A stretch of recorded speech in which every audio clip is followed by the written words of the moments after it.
शुरू अल्लाह के नाम से जो नहायत मेहरबान और बेहद रहम वाला है। आयत नंबर 13 के फ़िक्रे में लफ्ज़ और रात को इस सूरत का नाम करार दिया गया है। नाम का मतलब ये नहीं कि सूरत में बादल की गर्ज के मसले पर बहस की गई है, बल्कि ये सिर्फ अलामत के तौर पर ज़ाहिर करता है कि ये वो सूरत है जिसमें रात का जिक्र आया है। नबी सल्लल्लाहु अलैहि वसल्लम को इस्लाम की दावत देते हुए एक मुद्दत दराज गुजर चुकी है।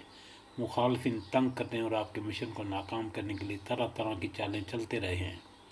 मोमिनीन बार बार तमन्ना कर रहे हैं कि काश कोई मुआज़ा दिखाकर इन लोगों को राह रास्त पर लाया जाए, और अल्लाह ताला मुसलमानों को समझा रहा है कि ईमान की राह दिखाने का ये तरीका हमारे यहाँ राइज नहीं है, और अगर दुश्मनान हक़ की रस्सी दराज की जा रही है तो ये ऐसी बात नहीं कि जिससे तुम घबरा उठो।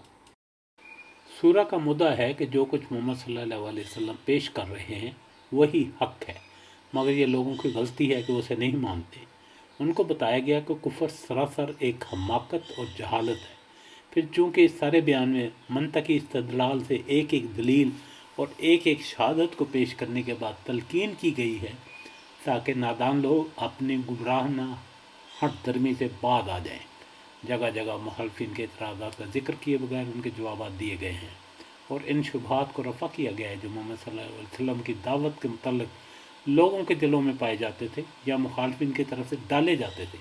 उनके साथ अहले ईमान को भी जो कोई बरस की तवील और सख्त जिद्दोजहद की वजह से थके जा रहे थे और बेचैनी के साथ गैबी इमदाद के मुंतज़िर थे, तसल्ली दी गई है। अलिफ लाम मीम रा, ये कुरान की आयतें हैं। जो कुछ आपकी तरफ आपके रब की जानब से उतारा जाता है सब हक़ है, लेकिन अक्सर लोग ईमान नहीं लाते। अल्लाह वो है जिसने आसमानों को बगैर स्तोनों के बुलंद कर रखा है कि तुम उसे देख रहे हो, फिर वो अर्श पर करार पकड़े हुए है। उसने सूरज और चाँद को मसाहती में लगा रखा है, हर एक मियाद मुअय्यन पर गश्त कर रहा है। वही काम की तदबीर करता है, वो अपने निशानात खोल खोल कर बयान कर रहा है कि तुम अपने रब की मुलाकात का यकीन कर लो। उसने ज़मीन फैला कर बिछा दी है और उसमें पहाड़ और नहरें पैदा कर दी हैं। उसमें हर किस्म के फलों के जोड़े दोरे दोरे पैदा कर दिए हैं। वो रात को दिन से छुपा देता है।